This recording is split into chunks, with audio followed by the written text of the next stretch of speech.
Will Sonic Frontiers be good? That is probably the main question most of you have on your minds whenever you think of this game.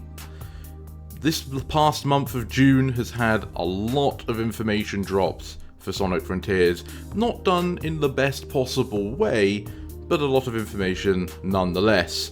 And I think it's fair to say we have enough to make some educated estimations on if we feel this game will be a success or not. Now, there are many aspects of the game that are unknown. We've only seen one of the islands, that apparently there will be many. We've seen few of the bosses, of hopefully which there would be more. And we know next to nothing about the story still. This is not completely unusual for video games before release.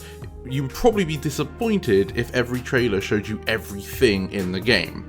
And especially with the mini direct trailer, which was more of a traditional display of a video game, we basically have what you would expect before release. In all likelihood, Sonic Frontiers will get one more proper trailer and maybe a specific story-focused event somewhere before release, but I wouldn't expect anything more than that from what we've seen.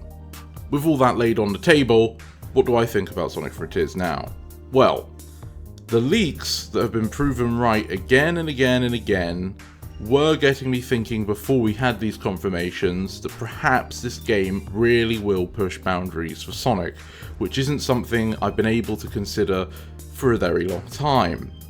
Sonic Frontiers has a lot of expectations to live up to, and I don't mean it in the way where fans have put unrealistic expectations. These are very grounded. We've seen the game, we've already recalculated what we expect from it.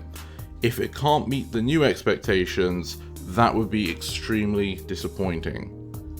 The open world, or open zone as they like to call it, but it really is an open world, is the backbone of this entire experience. You'll be in it for a lot of the game. As we've heard, the Cyberspace stages are roughly around 2 minutes long. And all of the Cyberspace stages and mini-games are connected through this world anyway. So whatever way you look at it, the open world has to be good. The first gameplay we saw left it very lacking, much to be desired. I wasn't impressed. Now we know for a fact there is no real momentum. There might be the smallest amount, but it probably won't make any impact how you play the game. So you just consider it like any boost game you remember. That's what we're getting here. So all of those lovely rolling hills unfortunately won't be spinning you into the sky and gaining speed. Some people don't care about momentum and other people do. It's fine whichever side you fall upon, but to me that's slightly disappointing. However, we've also heard that there's ways of getting, they called it a blue boost, but I think they just mean the boost we all recognize from previous Sonic games when you have 400 rings. Hopefully that at least would make traversal more fun when you're not using scripted events like springs and grind rails. The combat in the open world could be interesting. It's a mixed bag. Some of it looks really tedious, like the clam protecting one, and some of them looked just like a reasonable Sonic enemy, the small guys with the pointy arms. Most of the bosses out of the 4 we've seen looked interesting. The least interesting one, ironically, is the giant Asura one with the 3 arms that they promoted a lot. That one, maybe it was unfinished, but from a gameplay point of view, you just run up its arm 3 times and win. The other 3 bosses, being the weird dragon thing, the blade ninja one, and the drill one, looked more interesting. However, these aren't unique bosses from what I gather. They are mini bosses and there are more than one of them in the game. So the actual method of fighting needs to be fun. You've got dodges, you've got blocking, you've got parrying, you've got combos, you've got upgradable skills, and you've got stats. These can make a good game, but they can also make a grindy one. If only 1 or 2 options are good, or I should probably say, if 1 or 2 options are clearly better than the other options in the game, it's just going to reduce the gameplay cycle to spamming the same thing over and over again, which Might be controversial to some people, but Sonic Unleashed, that's how it felt to me. Once you figured out, okay, what works best 99% of the time as the werehog, it was all I would do, and it got boring. And of course, people will say, well, just don't do that then. But once you know the optimal strategy, not doing it and taking longer doesn't make it more fun. That's not how it works. You would want the whole moveset to be engaging because they have strengths and weaknesses for different situations so that there isn't one that is dominant all the time. Hopefully this game doesn't make that mistake, but we'll have to wait and see. Cyberspace levels, as we've recently seen, are going to be more of what we should expect from boost game traditional stages. Linear, narrow paths. Hopefully these ones have a bit more curves and hills and not blocks, but so far it's mostly been blocky as usual. The idea though, that you're supposed to replay them multiple times to get keys through completing different challenges, that is quite intriguing, and in fact it reminds me of Super Mario 64, where its stages, albeit quite larger than the Cyberspace level, had multiple power stars that had different requirements to get, so you would replay the same stage multiple times to get all the power stars. This is pretty reminiscent to that, and that could be good. The reviews we've heard said that they enjoyed playing the different missions. Of course, they probably only played 3 different Cyberspace stages, so we don't know if each stage will have mostly unique missions, or if all stages will basically have the same mission, like get 300 rings, destroy 50 enemies. Could be good, even if it is like that, but the longer the game is, the more grating it would become. Collecting Chaos Emeralds to get Supersonic, we still don't know if Supersonic is only at the end of the game or if you get it a bit earlier, and it's not a game changer for me. The most important thing is, if he's playable, is he good? Because in the boost games, I don't think Supersonic has ever been good, including in colors, that everyone seems to think, yeah, Supersonic was so great in colors. I don't even think he was good in that.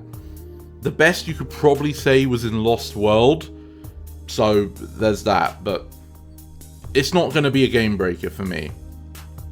Chow Garden though, I don't think we're getting it. We've heard in reviews that Chow Garden's name dropped in the game, but doesn't show up. And the purple coins that I had thought were related to Chow Garden are actually related to Big the Cat, because apparently he's in this game with a fishing minigame that you can use if you pay him those coins, and you get a token to buy other items or upgrades. Seemingly, you can even buy the gears you need to access Cyberspace, which brings us to a more interesting idea of the open-endedness of how you can approach this game. We already know that you can do puzzles, platforming, and combat with bosses to get the game progression items, but it seems you could even do collectibles to pay big to get these upgrades as well. So you have potentially 4 different ways of playing the game to progress in the way you want. If it does work like that, you can't really knock it. That's just a good feature for accessibility and for replayability. If you're in the middle of a playthrough and it's not feeling quite right, you could change up your approach, or if you enjoyed the one you already did, you can play again and purposely try the different methods to see if you like it more. Something else that will matter quite a bit in terms of replayability and general enjoyability would be, how buggy is it? How complete will this game be? I am not expecting it to be a complete, pristine, bug-free experience, because we just have to look at the track record of the series and most games that released today to know that that's a little bit unrealistic. But what is completely fine to ask for is it runs smoothly and is playable and nothing game-breaking happens. We haven't had that for a while. Debatably, you could say Sonic Origins is like that, but some people have been having a very unfortunate time with that game. And Sonic Forces itself is pretty stable, to be fair to that game. I just don't really like it. Everything before then, though, had some kind of problem with it.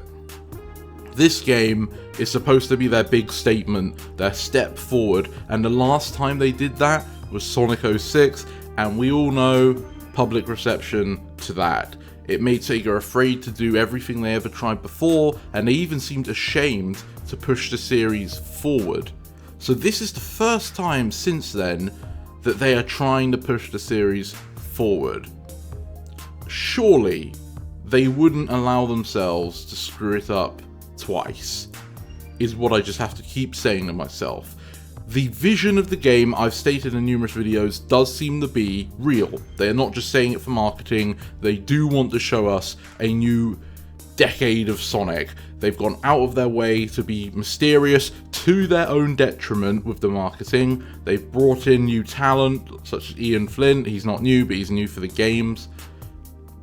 They seem to be serious about this, but if they screw it up, then who knows how long it will be before they try it again.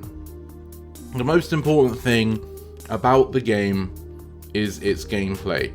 The whole loop of gameplay. So that's earning your keys through the stages that you needed the gears to access to get the Chaos Emeralds and move on. Will that loop be satisfying? It depends on all of the smaller factors. Does the open world feel good to move around in? Is it easy to find the objectives, or are they tediously hidden? Is the story a good motivator to continue? Because again, we know next to nothing. There's the Sage AI that seems to be against Sonic but talking to Sonic, and potentially is convinced to just change their view based on interviews with the writer. It's possible Sonic will have an influence over them. It's also possible that this game not only is a new beginning for the gameplay of the series, but for the characters as well. Amnesia for the whole cast is a pretty convenient way to correct any character inconsistencies or establish a new characterization. That's something we may indeed see in this game, and hopefully, whatever they pick, they stick with it from now on and build upon it rather than constantly changing it every 2 games. Overall, I'm going to say that I think Sonic Frontiers has the chance to be the best game in the series, excluding the 2D ones, since Generations. A lot of people would probably call that optimistic, cautiously optimistic. I don't know if I am going to say I'm optimistic. I'm just trying to look at it factually, where it seems there is enough there. It's just about whether they can put it all together into one nice package. Still, that's about all we can gather from the information we have right now. The leaks were pretty stern on the idea that there are multiple playable characters. However, none of the official information has shown it, so that is a very interesting possibility. If it does have multiple playable characters, that's a huge boon for this game. If not, well, nothing new. But that's enough from me. What do you think about this game? Will it be good? Will it be bad? Or will it be somewhere in between?